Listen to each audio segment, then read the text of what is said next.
1 minute. He's got the clock. Got like 3 minutes. Yeah, this is why we don't have Steve as chair. This is like the only time you see us is when I get to see him, right? We try and catch up. Is the house ready? You got the house ready yet? I think I'm in there. Christmas, what are you doing for Christmas this year? I'm actually, they all get different stuff. One wanted, oh, there we go, it's time. I'll tell you, I got some stuff. You guys ready? Yep. All right, we on? I'm on. Okay. Welcome to the December 14th meeting of the Association of Governments. Please join me in the Pledge of Allegiance. Ready, salute the flag. I pledge allegiance to the flag of the United States of America and to the republic for which it stands, one nation, under God, indivisible, with liberty and justice for all. Thank you very much. Can I get a roll call, please? Good morning, Board. Board Member Conley. Board Member Wall. Here. Board Member Kirk. Board Member Lambert. Here. Board Member Teeter. Here. Board Member Wilkinson. Here. Board Member Coolidge. Here. Board Member Borges. Here. Board Member Dahlmeyer. Here. Board Member Lauder. Here. Thank you. Great job. Thank you. Okay, next up on is the consent agenda. On that, we have the approval of minutes from the October 26th meeting and approval amendment number 1 for the 2017-18 overall work program and budget and overall work program agreement. Additional work element 18-121, sustainable transportation planning. Julie. There you are. Got it. Anybody want to pull anything? Any questions? Okay, can I accept that? Move to adopt consent agenda. I'll second. Great. All those in favor? Aye. Right. Any opposed? Thank you. Next up is item 5, approval of the 2018 Regional Transportation Improvement Program for Butte County. Ivan will take that and has a revised on front of you there, the pink sheet that goes with that. I do. If I thank you. If I may direct your attention to the pink sheet, the purpose of the pink sheet is to identify updated costs that were recently provided by Caltrans for the State Highway Operations and Protection Program. Board, this is the same agenda item that was presented at the October board meeting. BCAG is required to prepare and adopt a regional transportation improvement program by tomorrow for the 2018 State Transportation Improvement Program. The purpose of the RTIP is to identify programming recommendations for the STIP. The STIP is comprised of 2 parts: the Regional Transportation Improvement Program that we're approving today, and Caltrans's Interregional Transportation Improvement Program. The STIP is scheduled to be adopted by the California Transportation Commission in March 2018. So the RTIP indicates BCAG's short-term plan for use of Regional Improvement Program funds and Interregional Improvement Program dollars for transportation projects over the next 5 state fiscal years beginning July 1st, 2018. The California Transportation Commission has identified a fund estimate of what BCAG's programming capacity is for that period.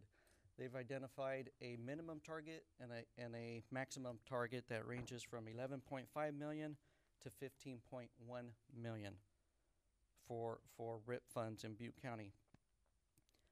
The 2018 RTIP recommendations reflect a continued priority for the completion of the widening of the State Route 70 corridor with the goal of connecting Chico to Sacramento with a continuous 4-lane highway. With the unfortunate infusion of State Highway Operations and Protection Program shop safety funds, as a result of all the fatalities we've been having, just 13 this year alone. Well, as a result, the entire corridor between Orrville and Marysville has met Caltrans's safety warrants, so now it's a priority for the state to address that. The shop safety funds will cover 3 lanes, 1 lane per direction, but really a center turn lane and 8-foot shoulders. So now with BCAG's programming capacity and Caltrans's interregional improvement program funds, we're able to leverage those funds with the shop safety funds and complete the entire corridor within Butte County to 4 lanes. Absent those shop safety funds, we'd still be focused on completing segment 1 from Ophir Road to Palermo.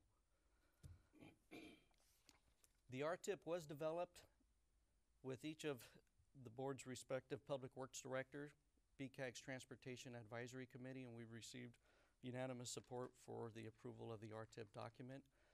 It was worked in consultation with Caltrans and the California Transportation Commission, and BCAG also held 2 public workshops to give the public another opportunity on the final draft of the RTIP.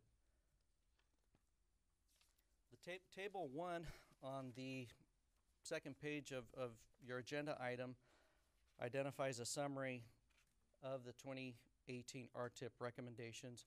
They are the same project recommendations, which include the programming of $4 million of BCAG's Regional Improvement Program funds in Yuba County to augment Caltrans's efforts, in which they have secured $101 million for the corridor, leaving Marysville up to the Butte-Yuba County line.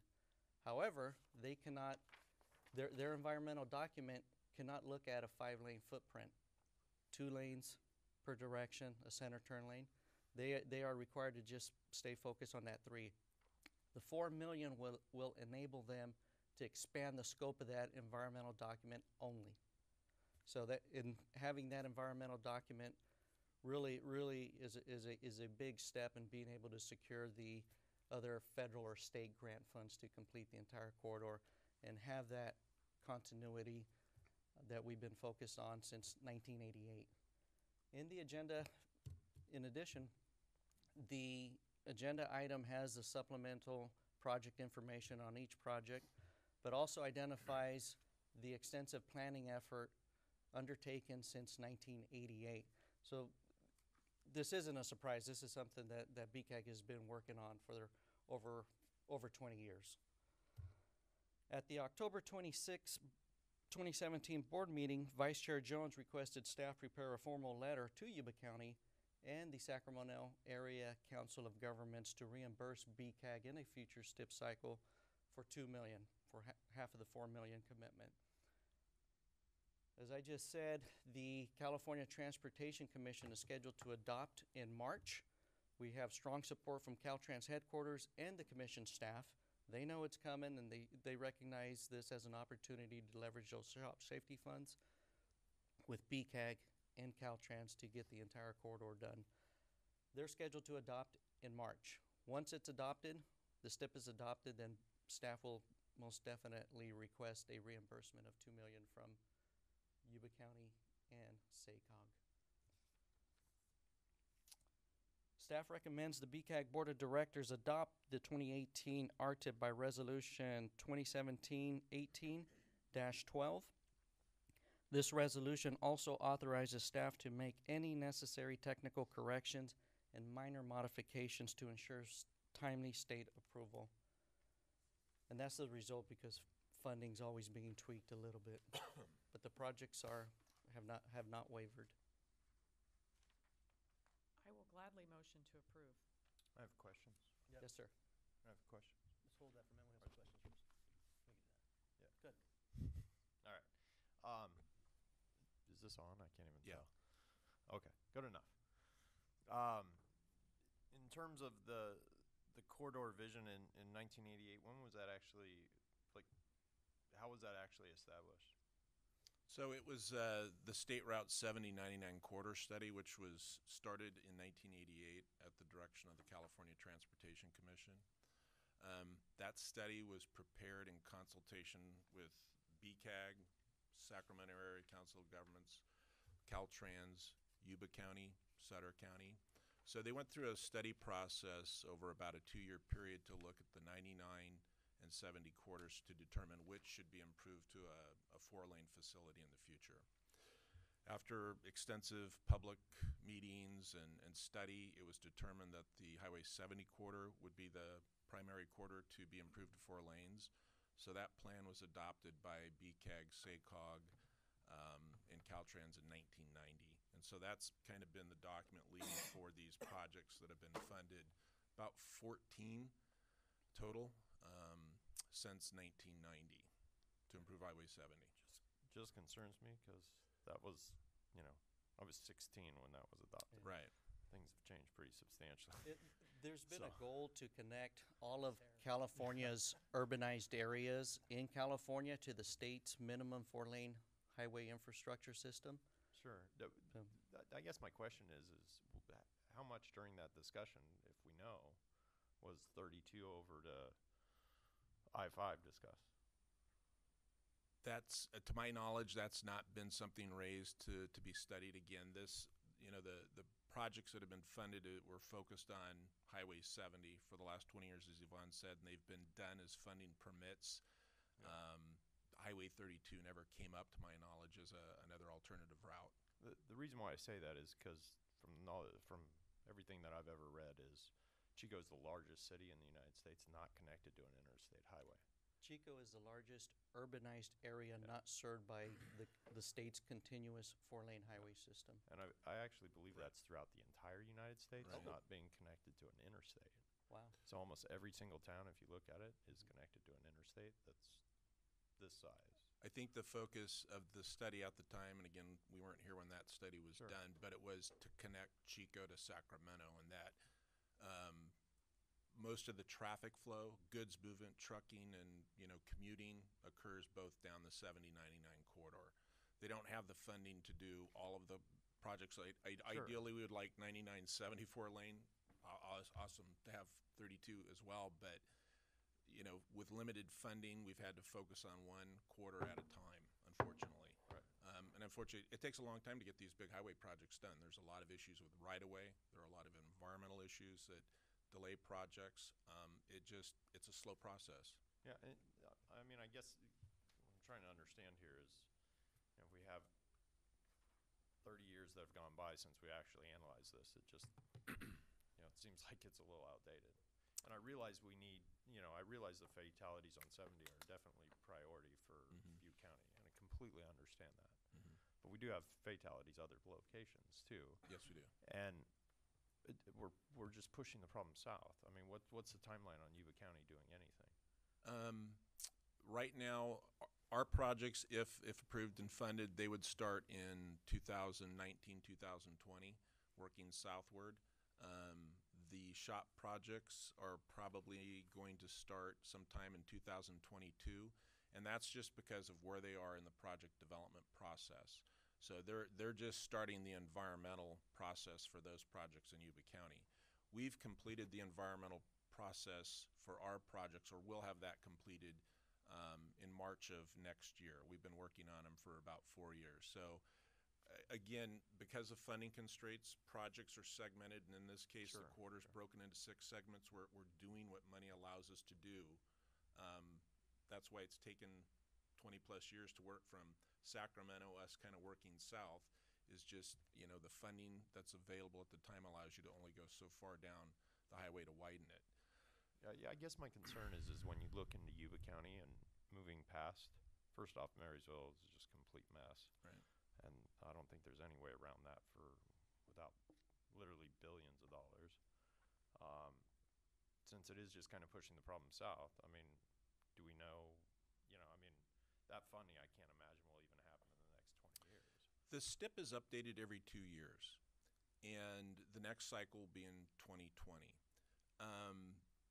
Because this project has right now very high priority with the California Transportation Commission. No, I understand this. So I think, stretch. while I can't say that it's going to be funded for sure, I think in 2020, the next cycle, we're going to see additional capacity funds go to Highway 70 in Yuba County. If we get all of ours 5-laned, they're not going to stop at this point after 20 plus years and $1 billion in investment They're not going to leave a section with 2 lanes. Well, or they're 3 famous lanes. for leaving sections 2 lanes. It becomes a gap True. closure Is that a project. possibility?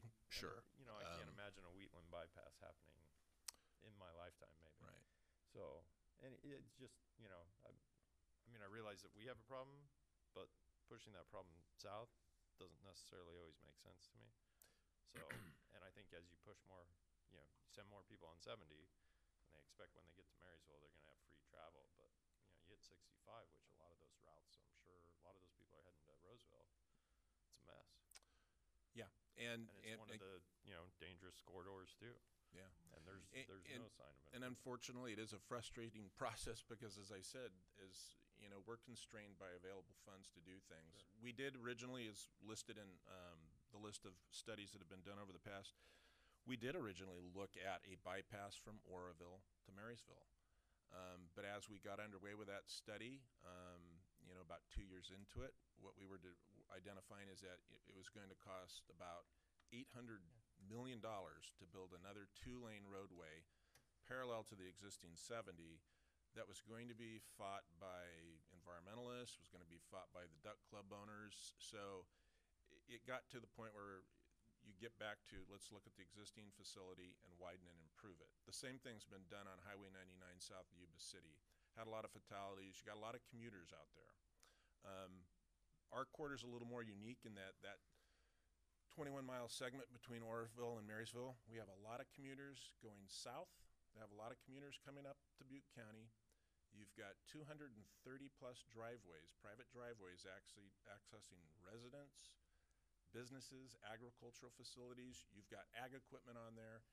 There's really not a lot of solutions other than a 5-lane widening. So I understand your concern, and we have that concern too. What happens in Yuba County? Just as if we're, you know, great, they can get to the edge of the cliff sooner. I mean, it's kind of what it sounds like. Because once you send them through Marysville, you know, all bets are off through Wheatland, everything else. Anyone who's been there, through there, or even Marysville at 4 o'clock, 5 o'clock, 6 o'clock, it's a nightmare. And I'm sure it's part of the, you know, I'm sure it's on the list. But it, you know, the problem is that solution is 30, 40 years away. And I understand we have to look that far and work that far. I just think there might be more viable solutions, you know, shooting over to 5. But, I mean, obviously we'd have to study that a little more. It would take years. And one of the other constraints Everything does, right? is Yvonne kind of spoke about this STIP plan that we update every 2 years. Just to explain, of that, regional agencies like BCAG throughout the state, our RIP funds constitute 75% of that plan. Caltrans only gets 25%. So what we're always trying to do is leverage our money with their money to get more project done. In our county, just because of the priorities statewide, Caltrans will only leverage money on the Highway 70 corridor because that study's been completed. That's been the direction. Again, there's been nearly $1 billion invested to it. So if we were to look at even 99, when we did the 99 project a few years ago for the city of Chico, BCAG did all the environmental, all the design, funded and started construction of the project. It wasn't until we got a bond measure in place to help fund it, but Caltrans wasn't even going to help with that project. So projects like 32, they won't leverage their monies there because it's not a priority in their eyes. So I'm not saying we couldn't look at 32. We'd have to do the studies. It's just we'd be funding that project with just our share of STIP funds. They wouldn't match. So, Gotcha. Thank you. Like 162. 162, 191, Million all these visitors a other year roads go in on Butte County. 162, and Yeah. it's barely 2 lanes with the turn lane occasionally. And it's not that our local district, Caltrans, doesn't want to help. It's that then at the statewide level, then they start looking at LA, all Southern California, and we don't compete well in that arena. So, Especially when they're spending $1 billion a mile down there. and as Yvonne said, the 164 million that we're proposing today, or looking at the commission approving, that is a significant amount of money for this county. In fact, I think we're probably receiving per capita more money than any county in the state of California.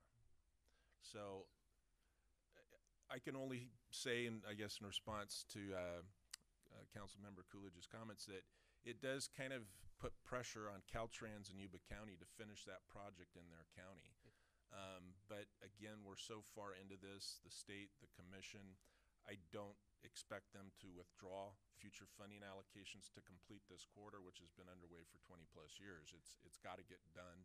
We're in the 11th hour, and they have the responsibility to make sure it's done. We can't, we're helping out and being very generous, helping to keep that environmental document going to look at the ultimate project, but they have to finish funding that project. And that's their responsibility, and I can only hope that they will. Once again, I'll repeat my motion. Hold on a second. Any more questions? Anybody in the public have anything to say about it? Seeing none, I'll bring it back for motion.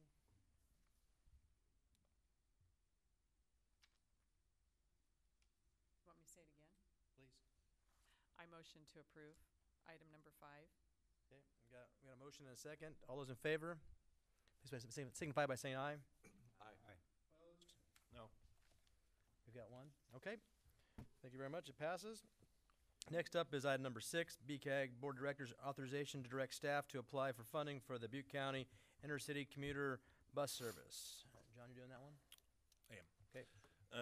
Members of the board, staff brought this item to you back in August to get direction from the board to go out and look at funding opportunities to implement a 3-year pilot program for what we refer to as a Chico to Sacramento daily commuter bus service.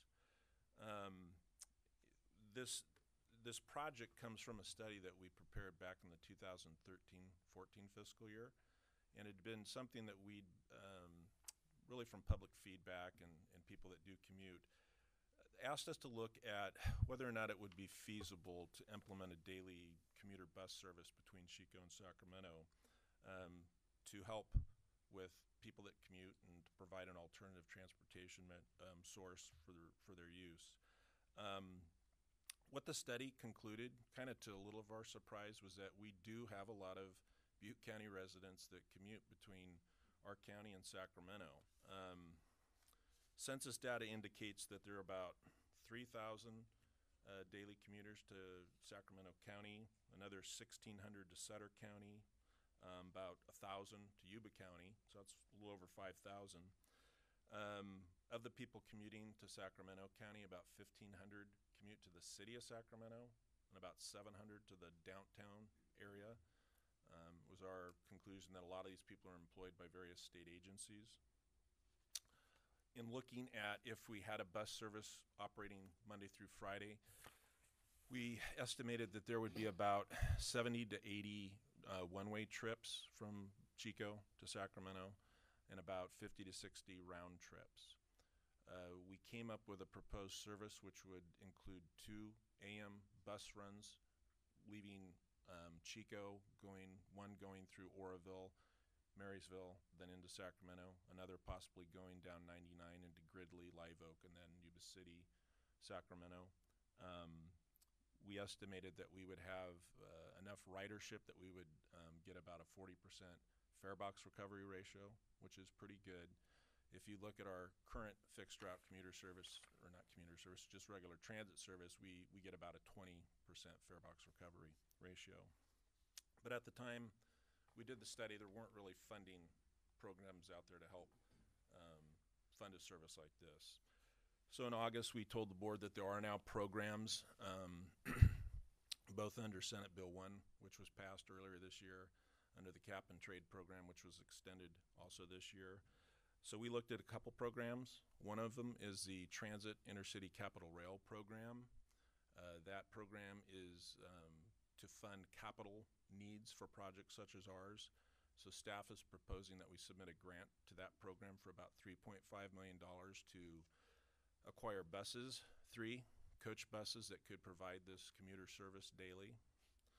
We're also proposing that we would acquire the Oroville Rail Depot in the city of Oroville, which is currently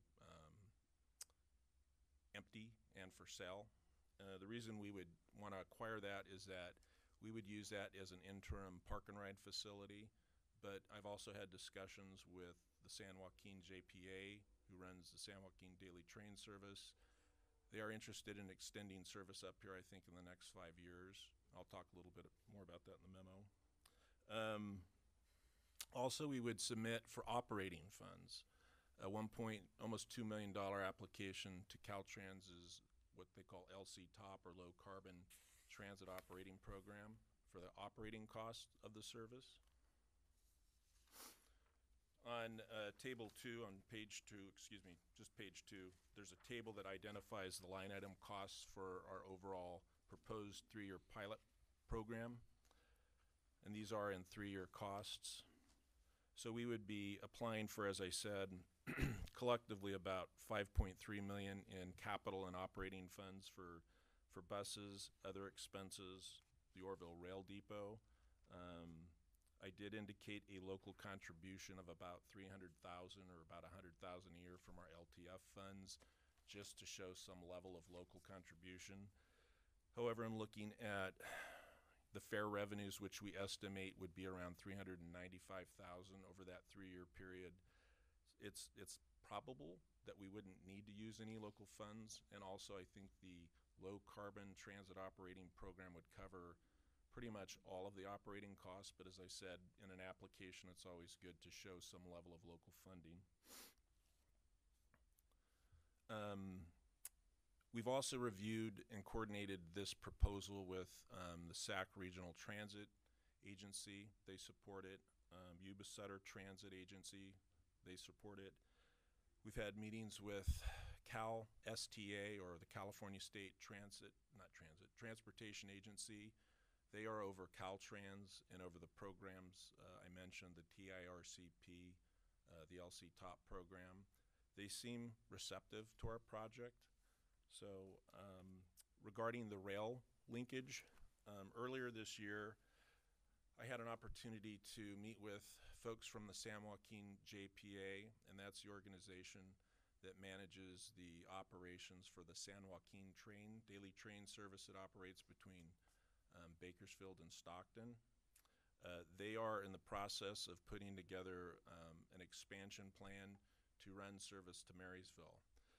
I'd asked them to look at going all the way to Oroville, since we do have a rail station there, and it would pretty much allow them to get as far north as they can.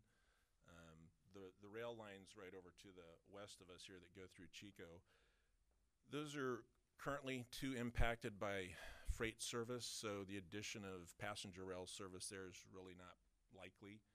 However, the rail line that goes through Oroville has additional capacity, and that's why they're focused on extending up to Marysville, potentially Oroville in the future. If we were to acquire the rail station there, that would certainly put us in a good position to get that extension, I think probably in the next 5 years. So that is why that piece of the project is listed there. They're also supportive of our project. They currently run what are called throughway buses from Stockton up to Chico, up to Redding. If we get our service in place, they would probably eliminate some of the throughway buses and allow passengers to use our system. So while they haven't made a commitment, they have indicated that they are looking at potentially giving us some operating revenue, which would help as well. So they're supportive of our project should it move forward. So that's an overview of our proposal. Again, we're just looking to get the board's authorization to submit grants. Those are due in early January. It doesn't commit us to final implementation or anything. It just allows us to take that next step to see if we can get funding, operating, and capital to implement a 3-year service. With that, I'd be happy to address any questions. Sorry, guys. I've got a couple more. So in terms of the rail depot expansion, so it would be an outright purchase of that building Correct. and the parking lot? Correct. It has a very large parking lot. I'm not sure if familiar, but yeah, it's very large. It's a historic rail station and was used, earlier on in, the last century, but it's pretty well intact. We've gone through and walked it and looked at it. The folks with the San Joaquins have been up there to look at it as well. They really like that station. again, I think they would, the staff would have loved to propose extending service to Orville right now, but they have to kind of, in steps like we do a piece at a time, and they felt, management felt going all the way to Orville the first time would be a little bit too much. That's where they think probably over the next few years they'll be able to extend it on up to Orville. They've actually run test trains up to Orville to see how it would function. Okay, so would that be, I just have a series of Sure. questions here about it. So what's the plan if in fact the San Joaquin rail doesn't come up to Orville to do with that building? So what we would do is we would use that building as a park and ride facility. It's got a lot of parking. No, I understand that, okay. but I mean, obviously there's other locations that could be better served as park and ride Correct. facility. It would be a lot cheaper. Correct. So I'm just wondering what the long-term plan is. Like maybe there's a lease option here, a lease option to buy. It could be well below the $500,000. It's actually below that now. It's been marked down. What I would propose is if we move forward with submitting these grants, we could probably, we were looking at this before, or I should say I was talking to the chair about it and possibly bringing it forth to the board. We could probably follow through with doing an option to purchase that property and lock it up for 3 months, possibly 6 months at no cost or relatively very little cost to BCAG. If we chose to do that, we should know if these, if this grant's going to get approved sometime next year. So, you know, we might be able to do a lease option or just an option to purchase, and if we don't get the grants, back out of it. Yeah, I think that's a good idea. I'm just concerned that if in fact San Joaquin says no, there's Right. never going to be rail service, we now own a building in Orville, which could be a viable retail and has been a tax It could. generator in that city with Mhm. a city that doesn't have a lot of, you know, that needs revenue. Right. So I'm always fearful when we take a Sure. building that's potential sales tax generator and turn it into a government building when we don't have any confirmation that that'll actually happen. And typically, government agencies don't sell back, well, not usually, their buildings to the public, Mhm. especially as a tax generator. If you look at it, it's like a 90% ratio where Right. you never end up generating tax revenue again. So I'm a little bit weary about us on an off chance purchasing a building for a substantial sum of money that is taking revenue out of the city of Orville when we could just rent a parking lot for Right. 10 grand a year. So I mean, that's my hesitation with doing it until you have confirmation from San Joaquin. I don't- Or if there's a 3-year lease option or Yeah, something of that nature. I do have a letter that's part of the memo from the San Joaquins indicating their interest to extend the service. And so, yeah, what I'm talking about and saying is, you know, maybe. There's no guarantees. No, and I'm certainly And interested I in know, that, see and what this is about. I guess if we moved forward with the grants and we get the grants awarded, we can look at that option to buy that property and whether or not we want to or not. We don't have to. We're just budgeting the funds to. When I met with the Cal STA officials to kind of go through our proposal to kind of get a sense if this was even something they would entertain, I did get the feeling that they were supportive and they do like this concept because our service is pretty well shelf ready. I mean, it's not going to, if we got all the funding for this service, because we are an operator now currently, we would probably be able to get this service underway by mid-2019.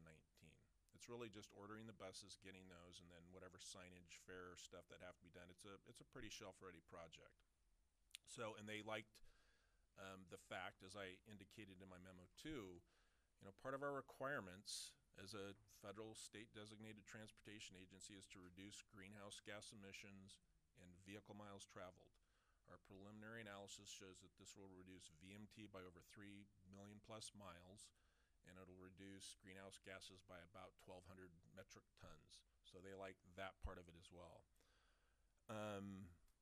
Again, I'm just staff saying I feel the intent is they really want to get that rail to Orville because for them, that gets it as far north as they have to. They can get rid of the throughway buses. We'd have a station, but I totally understand your concern and caution there. So there is a risk.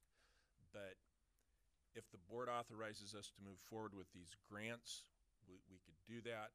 If we get awarded the grants, we can look at whether or not we want to buy that station or not. In the meantime, I can try to get more information as to, would an option be something we'd want to do? Would there be problems if we bought it and they don't extend selling that? Look at those issues and report back to you. I'd appreciate it. Okay. I'm just trying to keep things moving forward step by step. And I know it's kind of new territory for us. I'm not, trying to lock us into anything. I mean, if we got the grants and if at some reason everybody decided, I don't like this idea, we can say we don't want the grant funds and turn it back in. But they are, no, and I know you're not saying that. But I have like to some take things questions. step by step and not commit us too far either. Even though, I do have some questions. Sure. So, with respect to what Mr. Coolidge was talking about, I have 20-something years in commercial real estate. One of the options that I could see that would work here is some type of public-private partnership. And being that I've traveled trains and stuff and been through some of those stations, there's a lot of opportunity, especially if you're going to have captive audience in the morning or on commute or a train ride, that you can have great opportunity for vendors.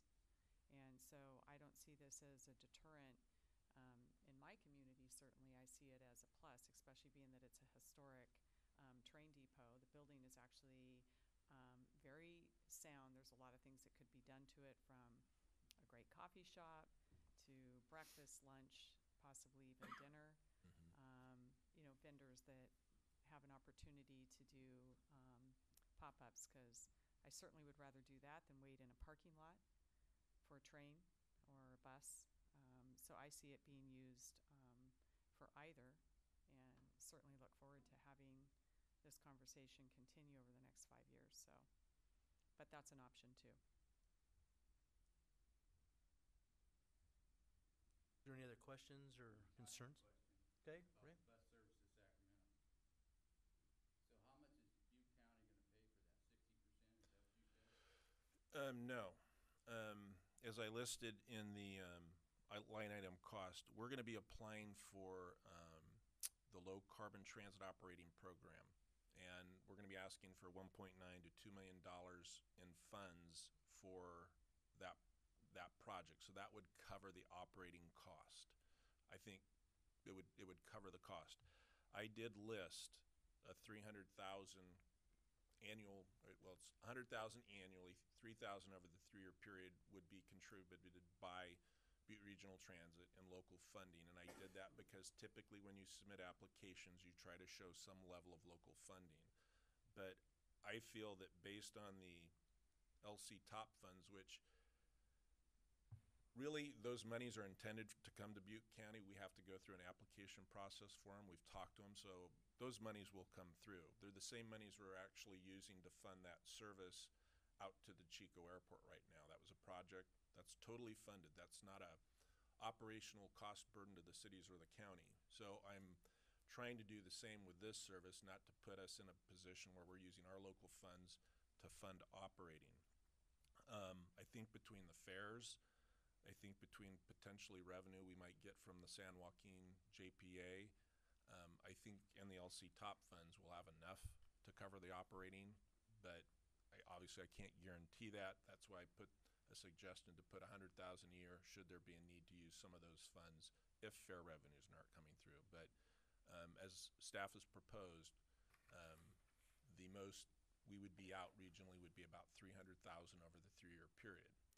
Now I will say that with the Senate Bill 1 that passed earlier this year, in addition to all the local street and road revenues that the cities and counties will be receiving in the next coming years, which are going to total about $13 million, Butte Regional Transit as an operator is going to be receiving about $1.5 million in additional revenues that can be used for operating and capital.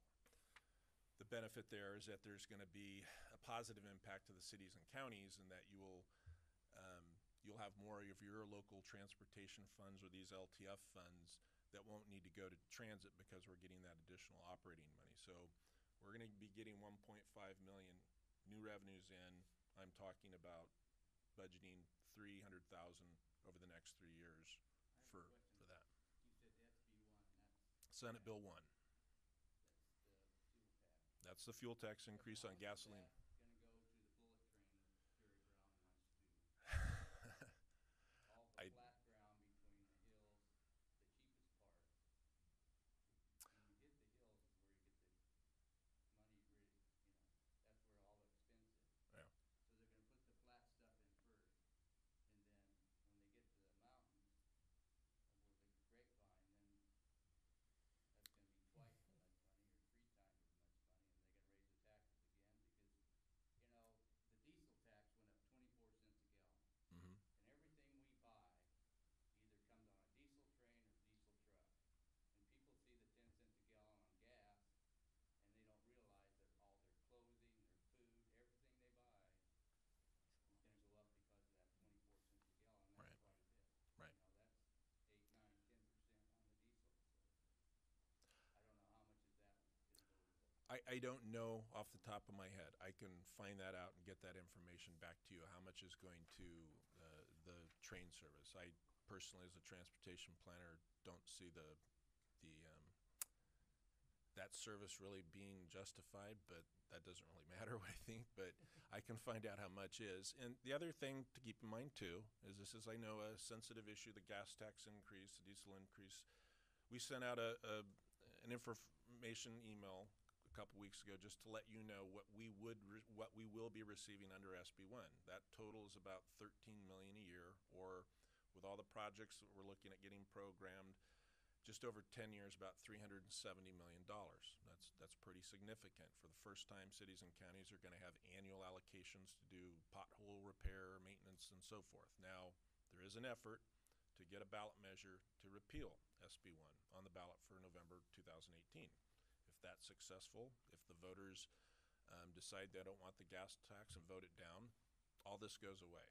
I mean, this program and what I'm proposing to do for BCAG would not happen. Probably all those projects on Highway 70 will not be funded. So, that there's some uncertainty there as to what's going to happen. But right now, it's in place. We have a project that fits the criteria for a couple of these programs. We're trying to put forth an application that doesn't put us in a cost burden, but captures some of that money. Otherwise, it's just going to go to other areas. I think we have a legitimate service need here. As I said, we do have quite a few people that commute from Butte County down to Sacramento. It just seems like it's, to me, to go, the bus service clear to Sacramento from Butte County is a stretch. There are a lot of people that use Yuba Sutter Transit from Marysville, Yuba City into Sacramento. When we were going around talking to people about our service, a young woman works at SACOG, our counterpart in Sacramento. She lives in Orville. She says, if you get this in place, I want to be the first person that uses it. I used to work in Merced County, where I started my career in this same field. We had people that would live in Los Banos, get in a car, and drive 2.5 hours to Silicon Valley every day. People will do that. An hour and a half, hour and 15 minutes. It's not a long drive for them because the quality of life is so good here, and they want to live here, that they commute, down to Sacramento. They do that. So, I know there's a lot of people and there's people, when I lived in Solano County, and they do the some kind of luxury bus service, and it has Wi-Fi, and it's working time. They work while they commute, and it's actually quite worthwhile for them. So I can see the same thing. yeah. And I just don't wanna see the taxpayers of Butte County paying for somebody that works down there, makes all that money, and then we have to foot the bill for it, because. But they bring their money back, right? That's the only good thing. They make the money down there, they bring it back here and spend it in Gridley buying coffee. Right.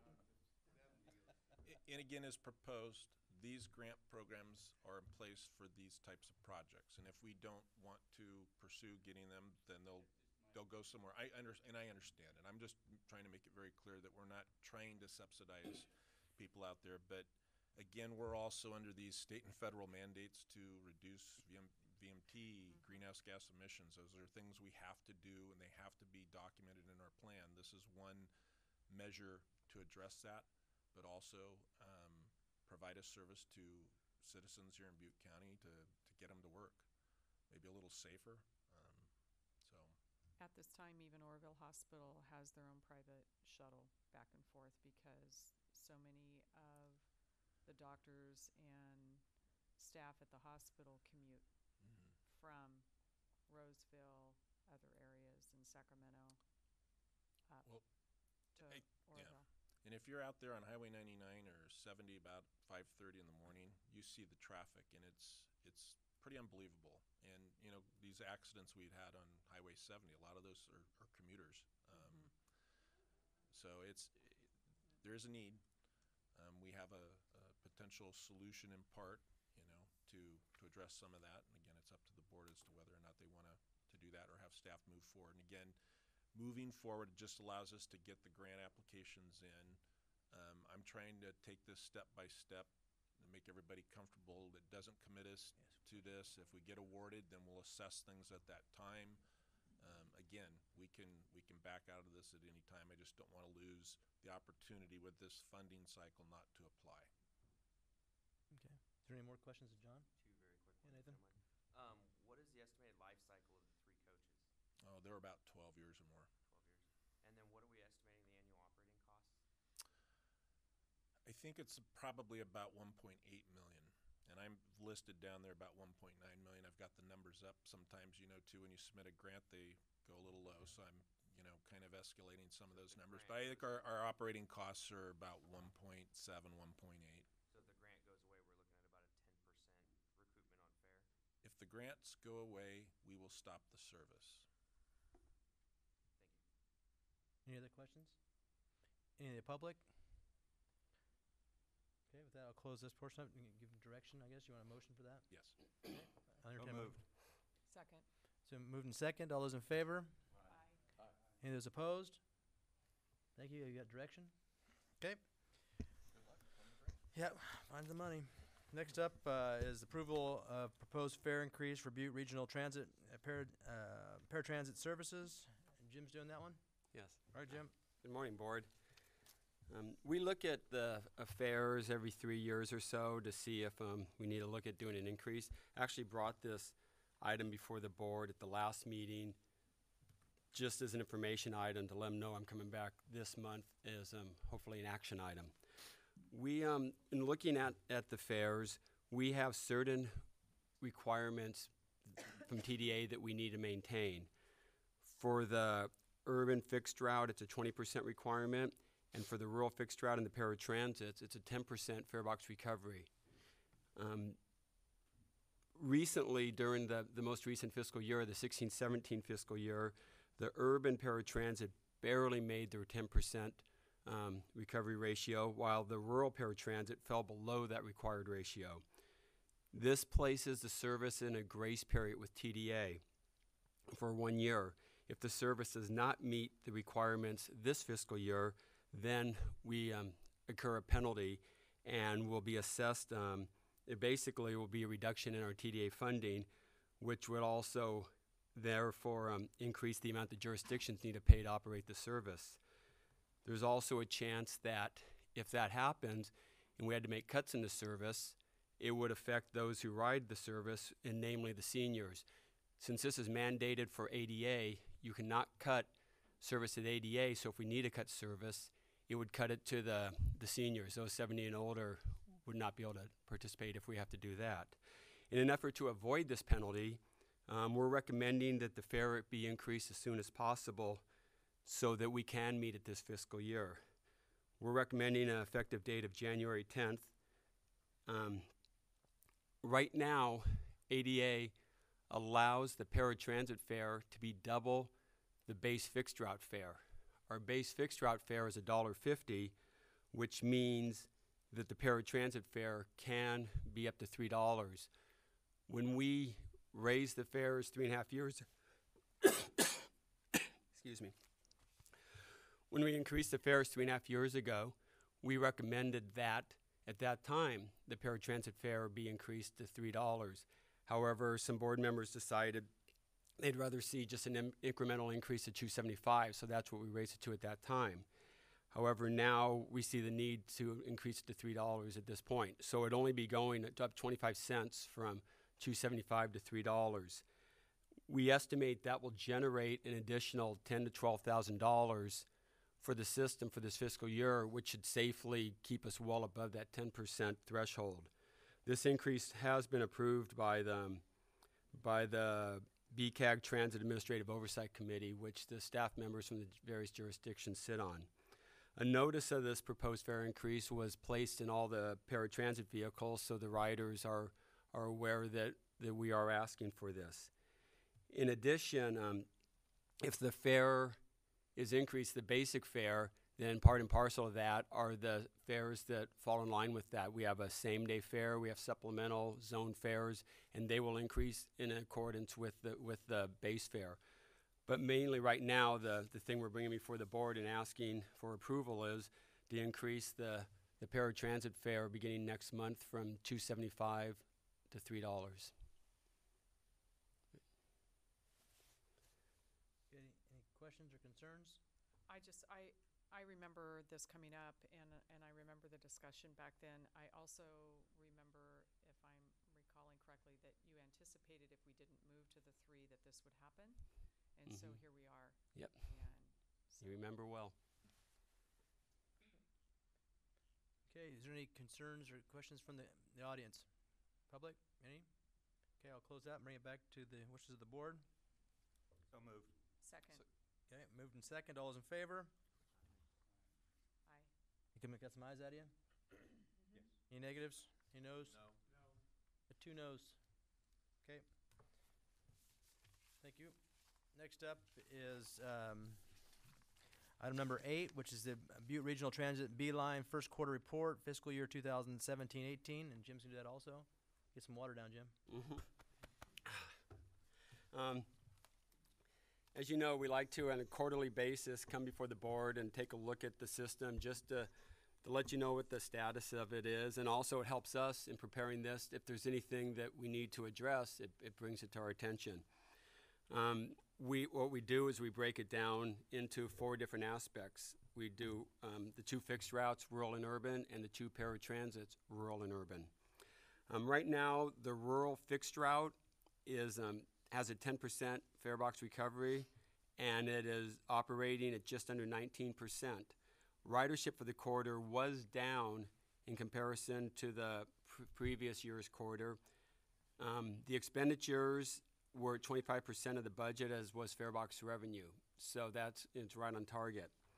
As far as the urban fixed route, it has a fare box requirement of 20%, and right now it's at 20.5% for the fiscal year. Ridership has also decreased in comparison to the prior year quarter, and expenditures are at 23%, and revenues at 23%. I do want to point out, because it's a trend right now, that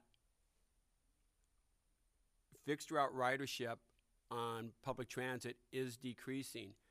For a while, we attributed a lot of it to the lower gas prices, which definitely is a factor. The lower gas prices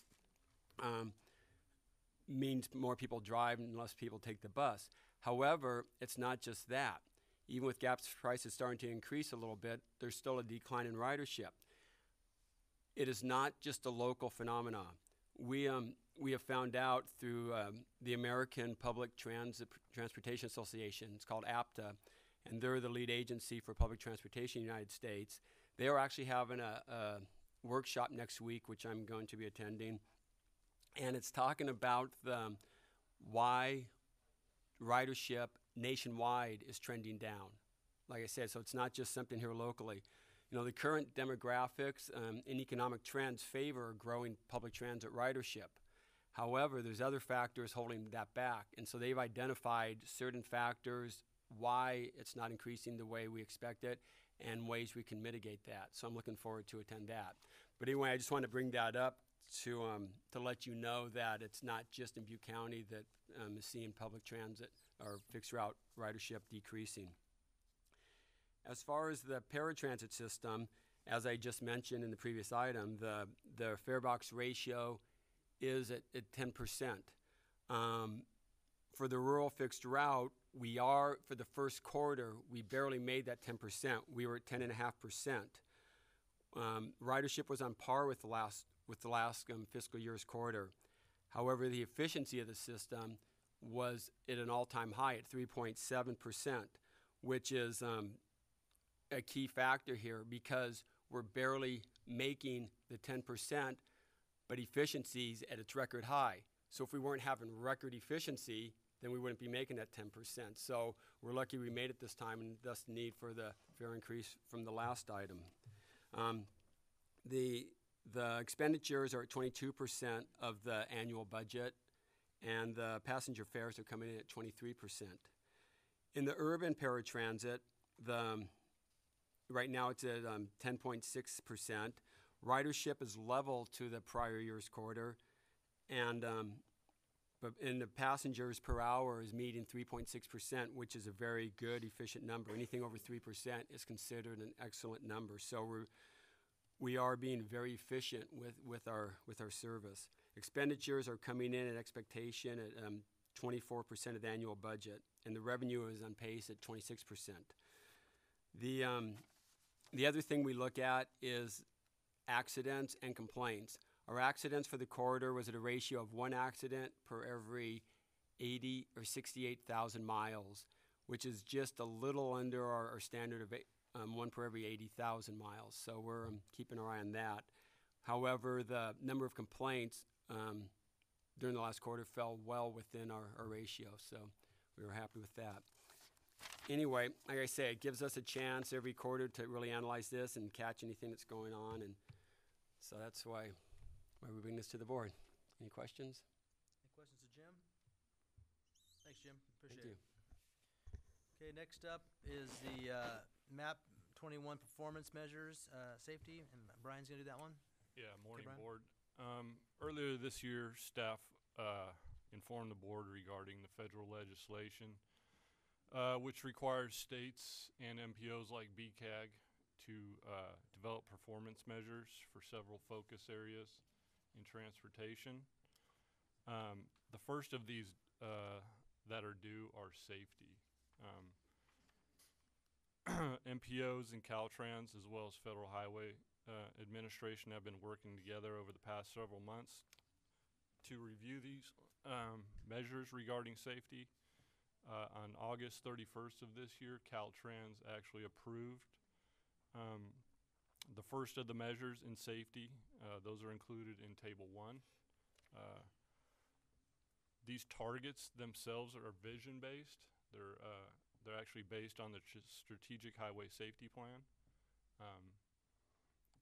As you can see there in the table, there are reductions of about 8% for fatalities, as well as a 2% reduction in serious injuries, and 10% reduction in terms of bike and ped fatalities and serious injuries. In October, the state provided MPOs actual background data regarding fatalities and serious injuries at a workshop. There were several issues identified during these workshops. There's some issues with the data,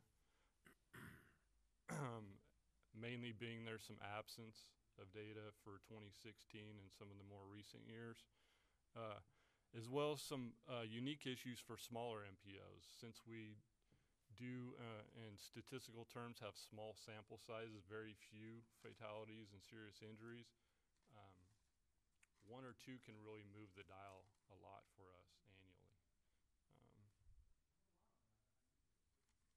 And the last real issue identified was that MPOs don't actually report to the federal government. We simply report to the state. Therefore, there's no, I would say, consequences for not meeting targets for the safety measures. Based on these issues identified, so once the state actually develops targets, the MPOs are given the option either to develop their own targets or go ahead and agree to plan and program projects according to the state targets. Given the issues identified, staff is recommending that BCAG agree to plan and program projects so that they contribute toward the statewide, toward accomplishment of the state target. This recommendation was brought to our Transportation Advisory Committee. They do agree with this.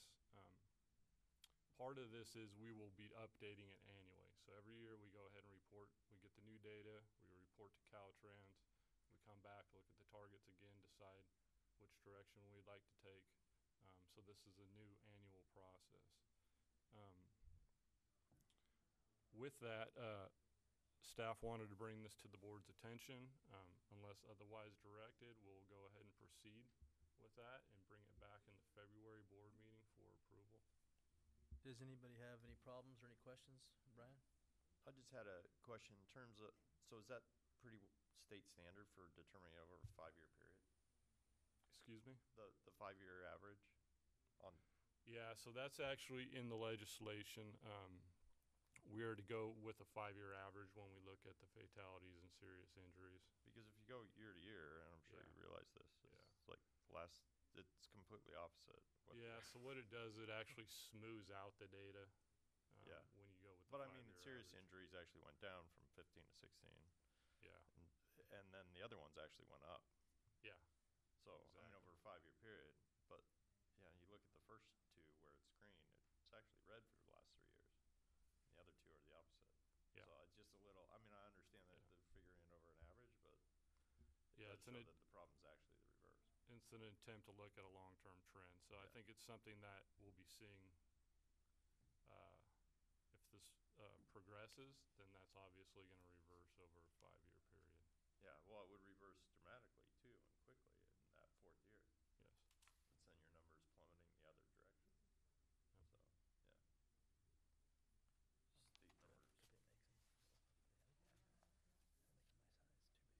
Steep numbers. Okay, any other concerns or questions? Should we have just march on?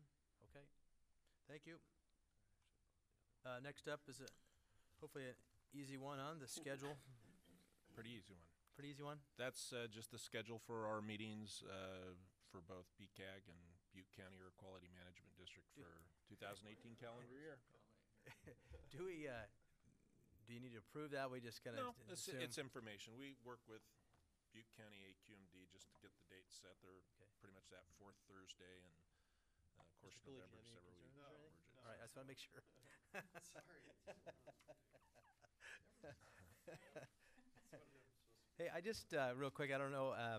Before we get into the items from the floor, or any concerns, I've had quite a few calls from south part of the county about the speed limit in Gridley going up on 99. Me too. Yeah, I bet. Quite a few. So, is there anything we can do to help keep people informed as those things go on? Or, I mean, I've seen all the. I mean, yeah, I've been getting those emails and speaking with people regarding 2 issues. There's the Rio Benito 99 project, which we're dealing with. I'll send something out today and copy you on that. And then there's the issue regarding the speed changing south of Gridley. And the process, Caltrans is required to look at the speed limits, I believe, every 7 years for certain segments in and around cities, urban areas. And they have an analysis and an engineering analysis way as to how they look at that, and then they set the speed limit, and that's done in consultation with the California Highway Patrol because they have to set it at a limit that's enforceable by CHP. So recently, I guess the speed limit was increased from 45 to 55 south of Gridley, and I called Caltrans about it, and the answer is that's based on their study and analysis again, and then talking with CHP that's a speed they feel is best suited for that section of highway and is enforceable to CHP. I had similar complaints earlier in the year on 162, and Thermalito had the same deal that went up, which is great for me because I drive too fast through there anyway. So it worked out in my favor. But no, but that was the same concern. So every time it goes up, people are concerned that everybody always goes 5 miles an hour above what the speed limit is anyways. So it just speeds it up more. That's the concern. But Gridley's really concerned because there's been some accidents down there, and those are some tricky intersections coming out. So, but that's if way I could only address that is if you wanted me to call a meeting with Caltrans and we could come down there and meet with people, I'd need you to take the, give me direction to do that. That might be smart at least to get it out because it's a big concern, and I think it might, as much as I love to have more meetings, we can do something like that. And, just at least people understand, why it is, and I think they're hearing it, but I don't know if they're sinking in all the way. Why? Right. And again, I've been sending out emails, trying to get explanation as to how the process is done to do those things. And on Rio Bonito, they just completed a intersection analysis. They use video cameras. They set them up there for a 24-hour period so they can do an average day to look at the vehicles and turning movements at that intersection. So that gets analyzed, historical data gets analyzed. They will then make a conclusion as to whether a signal is warranted there. If not, are there other options? I don't know that yet, but that study should be completed by February 1. But Mrs. Bayless has been contacting me regularly, so that's fine. And I'm trying to get info and out to her and others as quick as I can. So I'll send something out today because I did. She just had a semi go through her yard. Yeah. Almost the house. Yeah. Be a bad thing if it finds out there's so many people going to that lavender farm. That's the problem, maybe. That's a double-edged sword you're living with right there.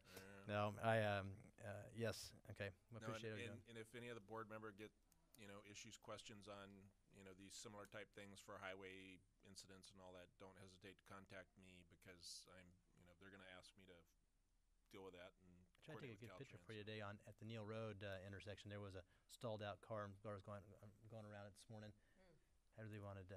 I couldn't. I thought it'd kind of be bad if I was taking pictures of it driving to this deal. But once again, I know. I keep telling you, I have it on the list. It's still on the list, and I have made progress on that. Unfortunately, in Canada, they have a system that does, I think, what you're looking we talked for, about that, yeah. and I will talk to them and find out if there's if the Canadians similar we can do systems it. in California that could be applied and used. So, Okay, those are my gripes for the day.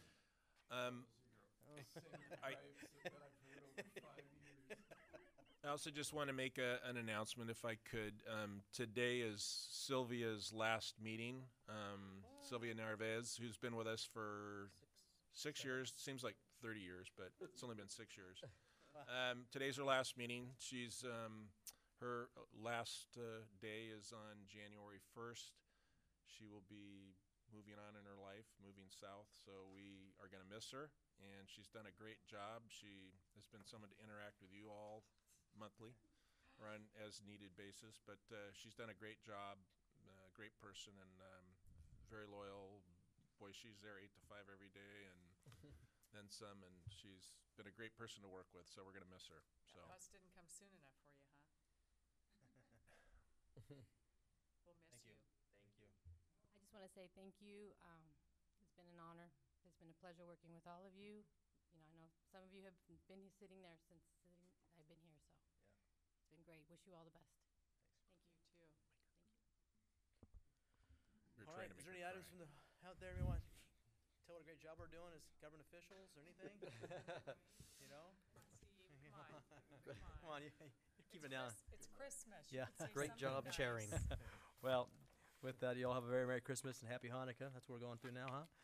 And we'll adjourn, I guess. Thank you. Merry Christmas all.